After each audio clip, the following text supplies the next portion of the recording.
আমরা যখন গুলি খেয়েছি পুলিশে ছবি দেখাইতেছে, স্যার একটারে মারি একটাই মরে, আরগুলো পিছায় না।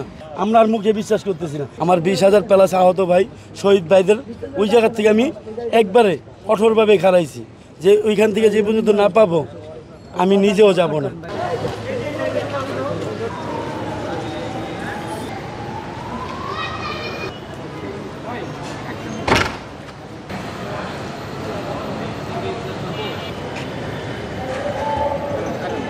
যারা যাচ্ছে তারা লিস্ট দিছে না আমাদের নিজের থেকে লিস্ট নিছি?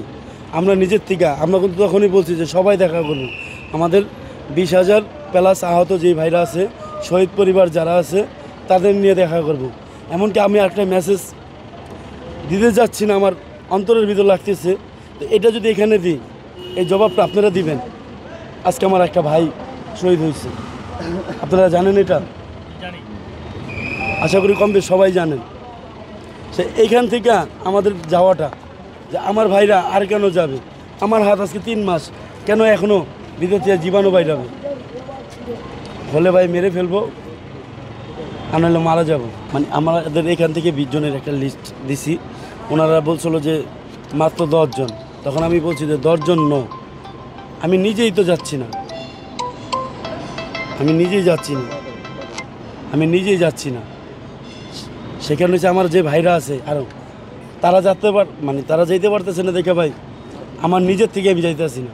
আমরা যখন গুলি খেয়েছি সেম এইভাবে পুলিশে ছবি দেখাইতেছে, স্যার একটারে মারি একটাই মরে, আরগুলো পিছায় না। আমার ভাইরা কালকে রাতে দেখছেন 4:30 বাজছে আমাদের ওয়ার্ডে ঢুকতে চক্কুর থেকে, সিআরবির থেকে, আমাদের নিটোরের থেকে, ব্যারাকের থেকে অনেক ভাইরা আসছে। তাদের থেকে আমাদের কিছু লিস্ট দিছে যে এই কয়জনটা যাতে। তো আমি ওই হিসাবে বললাম যে ভাই আমি আমার জায়গাটা অটল রেখে গেছি আমার ভাইদের জন্য। আমার 20,000 প্লাস আহত ভাই শহীদ ভাইদের ওই জায়গার থেকে আমি একবারে কঠোরভাবে খারাইছি যে ওইখান থেকে যে পর্যন্ত না পাবো আমি নিজেও যাব না। আমার আম্মা যান যে আসছিল, আমার মা বলে স্বাস্থ্য মন্ত্রণালয় নিজে যে বলছি, আমরা ভাইরাও যে বলছিলাম, সেই মা 3 মাস পরে আইসা আমাদের যে কালকে যে কাহিনী, ওই 3 মাসের আগে যেটা বাবা রান্না করতে গেলে অনেক আয়োজন লাগে, আলু লাগে, পেঁয়াজ লাগে, সব কিছু এভরিথিং লাগে, তারপরে রান্নাটা হয়। তখন আমি বলছি যে আম্মা 3 মাস আগে বলছেন এটা। আর এখন আমি বলি যে যখনকার লবণ শেষ হয়ে যায় তখন পোলাকে ফোন দেয়, বাবা তুমি যদি বাইরে থাকো লবণটা নিয়ে আসো। তাদের যদি হাত বাঁধা থাকে তাহলে আমাদের বলুক। আমি আহত, আমার আহতর জায়গার থেকে আমি দায়িত্বটা পালন করতেছি।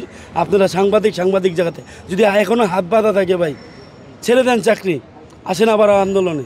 হাত বাঁধা চাকরি আর করবো না। আমরা আর মুখে বিশ্বাস করতেছি না। মুখে যদি বিশ্বাস হইতে পারি তাহলে কালকে এই না খাই আমি নিজে অসুস্থ। আমি এইমাত্র কি বলবো, আমি নিজে নাপা খাইছি, এমনকি সাপোর্টিস দিয়ে না নিজে নাম।